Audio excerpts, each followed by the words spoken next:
अध्याय 13 क्षेत्र क्षेत्रज्ञ योग। प्रकृति, पुरुष तथा चेतना। अर्जुन ने कहा, हे केशव, मैं प्रकृति एवं पुरुष, क्षेत्र एवं क्षेत्रज्ञ तथा ज्ञान एवं ज्ञेय के विषय में जानने का इच्छुक हूँ। भगवान ने कहा, कौन्तेय, ये शरीर एक क्षेत्र है एवं इस शरीर को जानने वाले को क्षेत्रज्ञ कहा जाता है। भारत, मुझे ही तुम सभी शरीर अर्थात क्षेत्र का जानने वाला क्षेत्रज्ञ जानो एवं क्षेत्र क्षेत्रज्ञ को जानना ज्ञान कहलाता है। ये मेरा मत है। अब तुम मुझसे ये संक्षेप में सुनो कि कर्म क्षेत्र क्या है, ये किस प्रकार बना है, इसमें क्या परिवर्तन होते हैं, ये कहाँ से उत्पन्न है, ये क्षेत्र को जानने वाला कौन है और उसके क्या प्रभाव है। विभिन्न वैदिक ग्रंथों में विभिन्न ऋषियों ने कार्यों के क्षेत्र और उन कार्यों के ज्ञाता के ज्ञान का वर्णन किया है।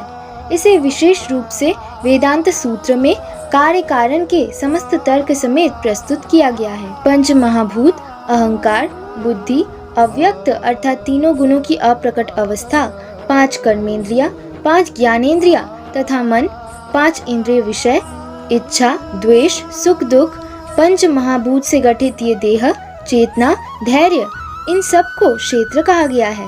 विनम्रता, दंभ ना करना, अहिंसा, सहिष्णुता, सरलता, प्रामाणिक गुरु के पास जाना, पवित्रता, स्थिरता, आत्मसंयम, इंद्रिय तृप्ति से विषयों का त्याग करना, अहंकार का भाव, जन्म मृत्यु जरा व्याधि के दोषों का अनुभूति, वैराग्य, संतान स्त्री के प्रति आसक्ति न होना, अच्छी और बुरी घटनाओं के प्रति संभाव, मेरी अनन्य भक्ति करते रहना, एकांत स्थान में रहने की इच्छा, जन समूह से दूर रहना, आत्म साक्षात्कार की महत्या को स्वीकारना, परम सत्य की खोज, इन सबको ज्ञान कहा जाता है एवं इसके अतिरिक्त जो भी है अज्ञान है। अब मैं तुम्हें ज्ञेय के विषय में बताऊंगा, जिसे जान के तुम नित्य ब्रह्म का आस्वादन कर सकोगे।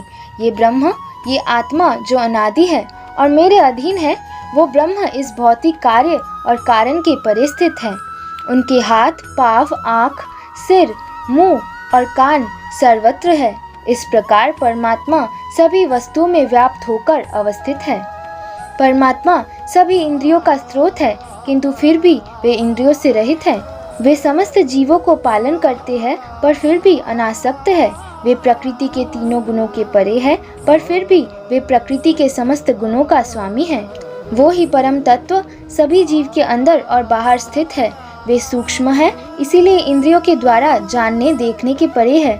सभी से अत्यंत दूर रहते हैं, किंतु फिर भी सभी के अत्यंत निकट है। यद्यपि परमात्मा सभी जीवों में बटे हुए प्रतीत होते हैं, लेकिन वे कभी विभाजित नहीं है। वे एक ही रूप में स्थित है।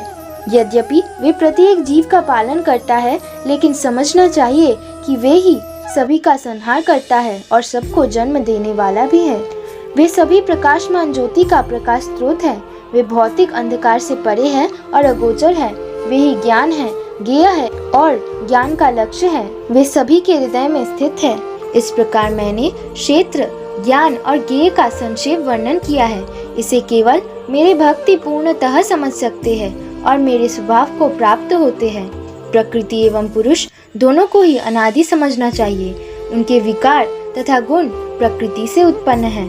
प्रकृति ही सभी भौतिक कारण तथा कार्यों का हेतु है और जीव इस संसार में विविध दुख सुख भोग का कारण कहा जाता है। जड़ प्रकृति में स्थित जीव प्रकृति के तीनों गुणों का भोग करता हुआ अपना जीवन बिताता है।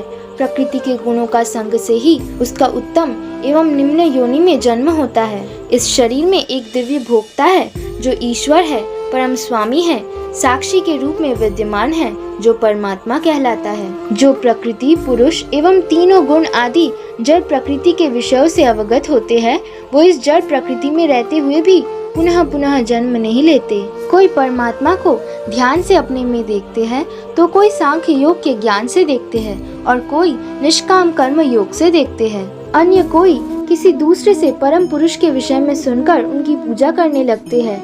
ये लोग भी श्रवण से जन्म मृत्यु के संसार को पार कर जाते हैं। हे भरत श्रेष्ठ, चर अचर जो भी तुम्हें अस्तित्व में दिख रहे हैं, वे सभी क्षेत्र क्षेत्रज्ञ के सहयोग से उत्पन्न हैं। जो सभी जीव में समान रूप से अवस्थित है, अविनाशी आत्मा एवं परमात्मा को देख पाता है, वो ही असली दृष्टा है। जो परमात्मा को सर्वत्र सभी में समान रूप में स्थित देख पाता है, वो कभी भी मन के द्वारा अपने को भ्रष्ट नहीं करता और परम गति को प्राप्त करता है।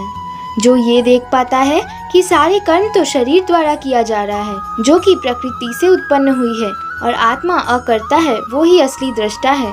जब व्यक्ति विभिन्न भौतिक शरीरों के कारण विविध स्वरूपों को देखना बंद कर दे और देखता है कि किस प्रकार जीव सर्वत्र फैले हुए हैं, तो वो ब्रह्म बोध को प्राप्त होता है। ब्रह्म भाव में स्थिर लोग देख सकते हैं कि अविनाशी आत्मा दिव्य, शाश्वत और गुणों के परे है। अर्जुन, भौतिक शरीर के साथ युक्त होते हुए भी आत्मा न तो कुछ करता है और न ही लिप्त होता है।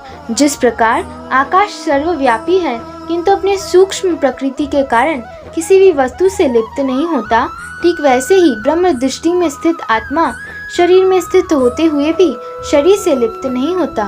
हे भरत पुत्र, जैसे अकेला ही सूर्य सारे जगत को प्रकाशित करता है, वैसे ही शरीर में स्थित आत्मा सारे शरीर को चेतना से प्रकाशित करती है। जो लोग ज्ञान चक्षु से क्षेत्र क्षेत्रज्ञ का अंतर जानते हैं एवं भव बंधन से मुक्ति की विधि को भी जानते हैं, उन्हें परम गति प्राप्त हो जाती है। इस प्रकार से भगवद गीता का 13वां अध्याय समाप्त होता है।